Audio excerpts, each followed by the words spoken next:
Welcome to Kessler Atmospheric and Ecological Field Station in Purcell, Oklahoma, where the keyword out here is wind.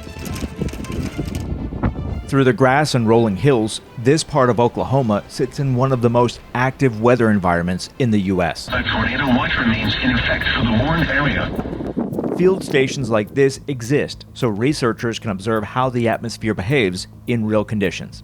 Across 360 acres of University of Oklahoma property are towers and sensors collecting data that help scientists understand what's happening in the lower atmosphere. We're adding a new layer to that work by having a Meteobase right here on site, and paired with our drones capturing high-resolution atmospheric data near the surface, not just twice a day, but dynamically as the need arises. Imagine how valuable that is, especially on active severe weather days. The drones capture temperature, humidity, pressure, and wind in the lowest part of the atmosphere.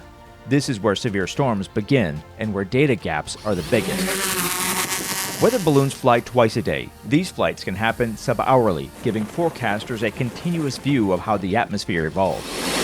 This site was built for real-world research, and that legacy continues here, with more detailed, frequent, real-time observations of the lower atmosphere. This pilot supports the National Mesonet Program, proving operational readiness.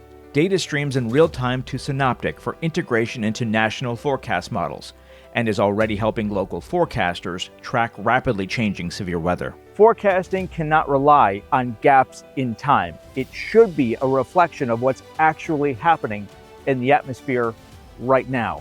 And when the winds shift and change in Oklahoma, we're measuring it in real time.